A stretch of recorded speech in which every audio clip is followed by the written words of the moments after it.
আপনি যদি ফেসবুকে কন্টেন্ট মনিটাইজেশন নামে এই সোনার হরিণটি এই মুহূর্তে পেতে চান, তাহলে আপনাকে ফেসবুকে এই 4টা অপশন চেক করে নিতে হবে যে কোনো সমস্যা আছে কিনা। আর এই 4টা যে কোনো একটা সমস্যা থাকলে আপনি কিন্তু এই মুহূর্তে কন্টেন্ট মনিটাইজেশন সেটআপটি পাবেন না। আর এই অপশনটা কিভাবে চেক করবেন আর সমস্যা থাকলে কিভাবে সমাধান করবেন, স্ক্রিনটাকে ফলো করেন, আমি দেখিয়ে দিচ্ছি। Welcome back. সর্বপ্রথম আপনার ফেসবুক পেজ বা প্রোফাইলের মধ্যে চলে আসবেন। এরপর এখান থেকে প্রোফাইলের লোগোর উপরে একটি ক্লিক করবেন। ক্লিক করার পর একটু নিচের দিকে গেলে দেখতে পারবেন ভিডিও নামে একটা অপশন আছে। তো আপনার সর্বপ্রথম ভিডিও নামে অপশনে ক্লিক করবেন।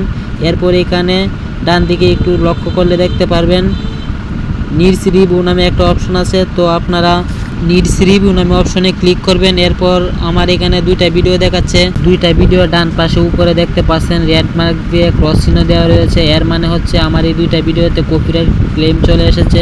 কপিরাইট ক্লেম যদি আপনার পেজে থাকে তাহলে কিন্তু এই মুহূর্তে আপনি কন্টেন্ট মনিটাইজেশন সেটআপটি পাবেন না। আমার এখান থেকে ভিডিওর মিউজিক পরিবর্তন করে দেব।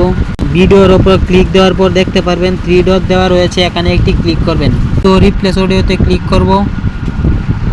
এখান থেকে আমরা কন্টিনিউ বাটনে ক্লিক করব। কন্টিনিউ অপশনে ক্লিক দেওয়ার পর দেখতে পারবেন আপনার সামনে এরকম একটা ইন্টারফেস শো করবে। এখানে প্রথমে দেখতে পাচ্ছেন ফর ইউ।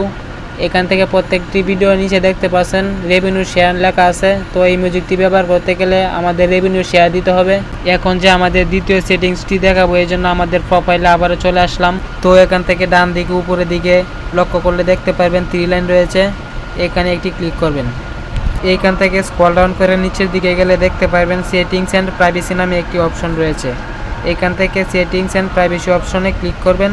এরপর এখানে দেখতে পাচ্ছেন হেল্প অ্যান্ড সাপোর্ট নামে একটি অপশন রয়েছে, তো এখানে ক্লিক করবেন। এইখান থেকে সাপোর্ট ইনবক্স নামে একটি অপশন আছে, এই অপশনে ক্লিক করবেন। তো এই অপশনে ক্লিক দেওয়ার পর আপনাদের সামনে এরকম একটি ইন্টারফেস শো করবে।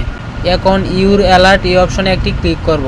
তো এখানে দেখতে পাচ্ছেন নো ভায়োলেশন। আপনার প্রোফাইলে যদি কোনো ভায়োলেশন থেকে থাকে তাহলে কিন্তু এখানে শো করবে। এই মুহূর্তে আমার এই প্রোফাইলে কোনো ভায়োলেশন নাই, তাই আমার এখানে নো ভায়োলেশন দেখাচ্ছে। এখন আমরা 3 নাম্বার যে অপশনটা রয়েছে সেই অপশনটা চেক করব।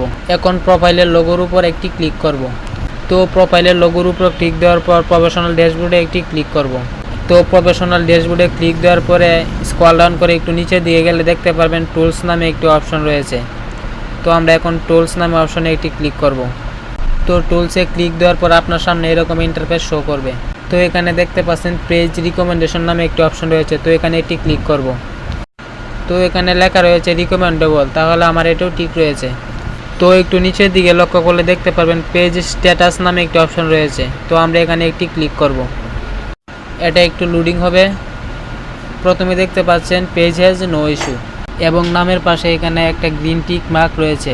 এখানে যদি আপনার গ্রিন টিক মার্কের পরিবর্তে এখানে হলুদ চিহ্ন থাকে এবং পেজে লেখা থাকে পেজ হ্যাজ সাম ইস্যু লেখাটা যদি থেকে থাকে তাহলে বুঝতে হবে আপনার পেজের মধ্যে কোনো ভায়োলেশন রয়েছে। তো আপনার পেজে যদি এই সেটিংসগুলো ঠিক থাকে তাহলে গুগলে একটি আবেদন করলে আপনি কন্টেন্ট মনিটাইজেশন সেটআপটি পেয়ে যাবেন।